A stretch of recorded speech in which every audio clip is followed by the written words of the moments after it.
Today we're going to do 5 teams now that we think are on the rebound mode as far as 2024 is concerned. I'm going to start the Cardinals in the NL because they're already showing you that they're trying to rebound by the moves they've made with their rotation. Now, listen, do I love Lance Lynn? No, absolutely not.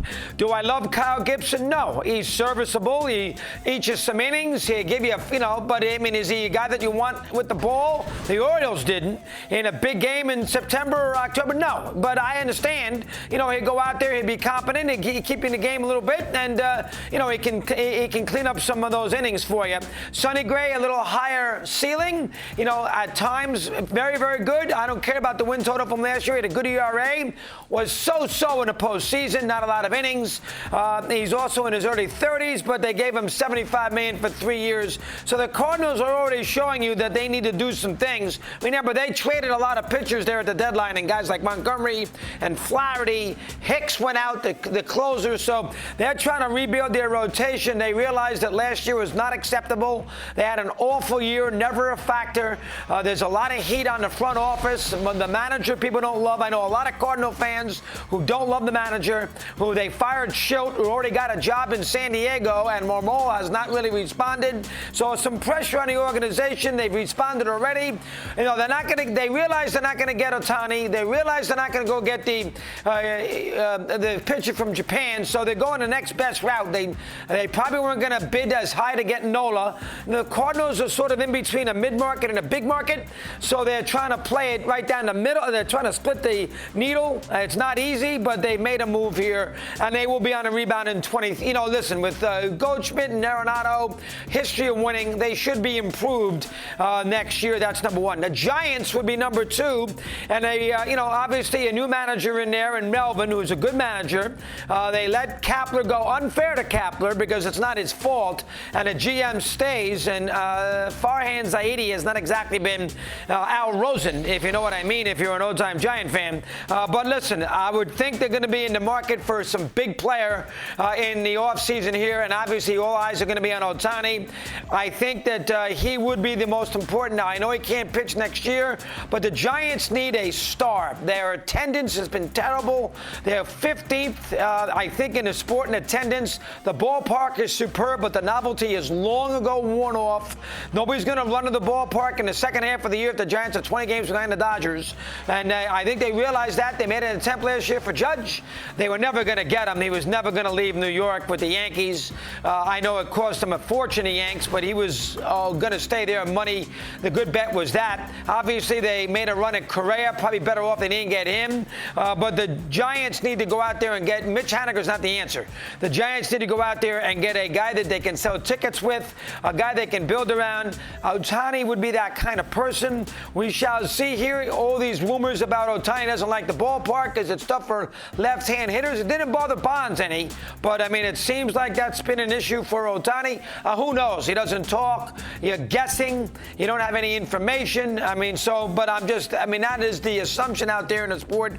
But San Francisco, I would think, would look to bounce back next year, and they will be very active in free agency. I don't think they can get Soto, but because I don't think the Padres would trade them or him to the Giants. But I do think Ohtani's in play, and maybe Blake Snell's in play. So we'll keep that in mind as far as San Francisco is concerned. San Diego would be next, and the problem with San Diego and analyzing them is you don't quite know, with Peter Seidler's passing and their financial woes, quote unquote, maybe they're going to have to cut $50 million. Snell's out, Hader's out. It sounds like Soto will be out in a trade. You don't know exactly where to go with San Diego. Now, the one thing I would say, they tried this past year with all these big stars and didn't work out. Last year they tried it. They won 88, 89 games, and they had a decent little postseason, beat the Dodgers and the Mets, but it was not sustainable. So I don't know if that's the worst thing, if they bring back lots of marginal, gritty, grimy kind of players for Soto. Maybe that is where they go. But it sounds like you can have him if you want. So it's a little difficult to analyze San Diego because of their payroll issues, because they're not going to raise the payroll, and it sounds like they're going to decrease it. And obviously Snell, I don't think it will be re-signed, and I think Hader's out. So, I mean, they got some issues there in San Diego. It's a little harder to analyze them. But Tatis is there, Machado's there, Bogarts is there, Darvish is there. They have the makings of still a pretty decent team. And just by luck, last year, obviously trouble in extra innings, trouble with one-run games. That sometimes evens itself out just by osmosis and the way the sport operates. One year you're bad in extra innings, and next year you can't be beaten extra innings. That's kind of the way it works in baseball sometimes. So I would think the Padres, just by putting together a decent team, will be a little luckier, if you may, next year and be improved. So, but again, it's hard to analyze them too much because of so much uncertainty as far as what they're going to do with some of their players, and Soto being Exhibit A. So that's the scenario with the National League. The two American League teams, one's the Angels, and they're a little difficult to, basically analyze as well, because you have to assume Ohtani won't be there, and you don't know necessarily about Trout. I'll bet that Trout will be there and Ohtani leaves. Now, I think the Angels think they still have a little outside chance to get Ohtani, but you and I and the real baseball, I doesn't think that's going to happen. They've lost a lot. They haven't won with Ohtani. I know he loves Newport. I guess lives pretty close, to Anaheim, but I would think that he's going to move on, and that changes the complexion for the Angels. They say they're going to be active in the offseason. Who knows what that means? I don't think the owner's going to go out there and have a $100 million payroll. They try to do what they can do. It didn't work with Ohtani and Trout anyway, or Rendon. It's not like they won 95 games. They've been a bad team for a long period of time. They've tried every which way to get improved. They've spent a lot of money, then they don't spend a lot of money, then they move on the edges, then they make a lot of moves at the deadline that sort of supplement the team, then they collapse. I mean, it's had a lot of managers. I do think Ron Washington was a good hire. So I think that's a plus, but I don't know exactly what to expect out of the Angels, because I don't know how much they want to spend payroll-wise. You got to assume they're going to lose Ohtani. How are they going to fill that void from a ticket standpoint and from just a personality of the team standpoint? But they only won 73 games last year. They can get 9 guys off the street and have a better record than that. So we shall see about the Angels. They're a little bit like San Diego. A little hard to analyze right now until we get into the middle of the winter to see what kind of team that they have. Rondon's health will be a big factor, and he's been a mess since he's been there. We shall see there. Then finally we have the Red Sox. They're the one team I think you really can analyze, them and the Giants and St. Louis, I guess, properly. The Red Sox are going to be in the market to do something. They threw the ownership, which was not right. They threw Bloom out to the Alligators. They threw him to the Alligators to sort of pacify the Red Sox fan, which was not the right thing to do. Bloom did not deserve that. The Red Sox wanted to save a little money. Now listen, they spent some money in the last couple of years. They gave Devers $315 million. They gave Story $165 million.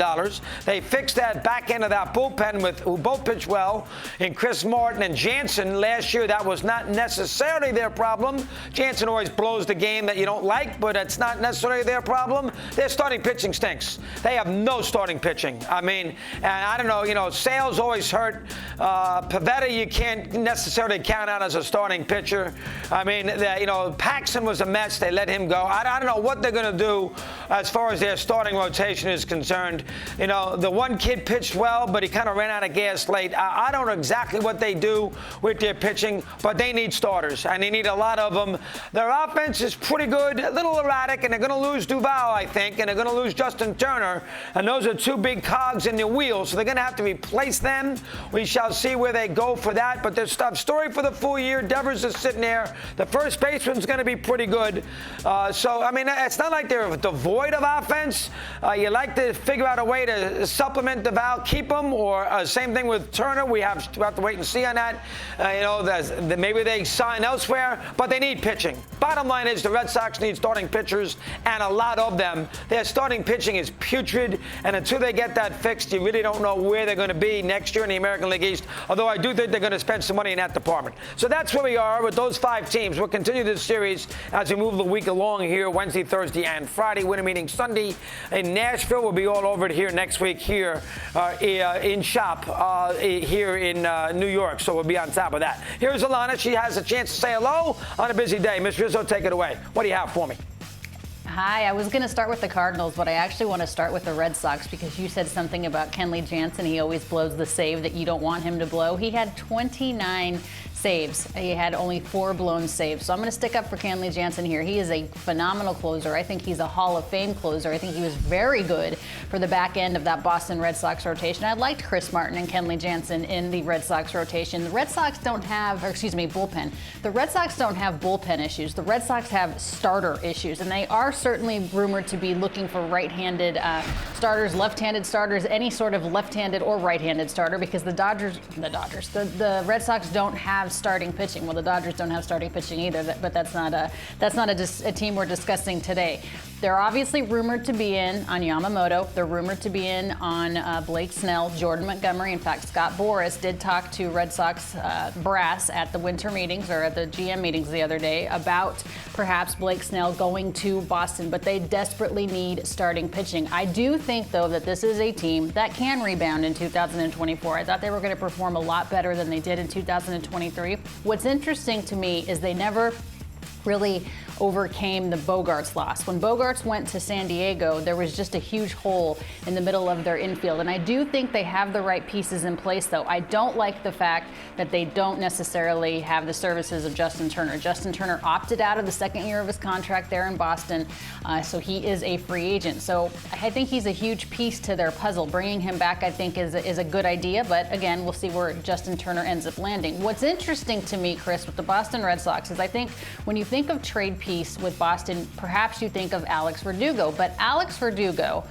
was probably the most consistent offensive player for the Red Sox last year. I mean, I think this is a guy that has, he's a doubles hitter. He does have some pop in his bat. He's a decent outfielder. Interesting to me that they would trade him away because consistently, I think Alex Verdugo should have been an all-star. He should have been named to the all-star team last year. So the biggest problem for me with the Red Sox is starting pitching. We'll see who they end up getting. I could definitely see Jordan Montgomery there, but I don't think it's the Red Sox bullpen that is the issue. The second team I wanted to touch on out of the 5 that you mentioned, the St. Louis Cardinals. I have to believe that Nolan Arenado and Paul Goldschmidt are going to have better years than they did in 2023. And they had solid years, don't get me wrong, but I think they're going to have even better years than they did in 2023. And I also think the fact that Contreras being in the system for the entire year in 2024 is going to help them. Of course, it was incredibly up and down. It was a very strange thing that they brought him over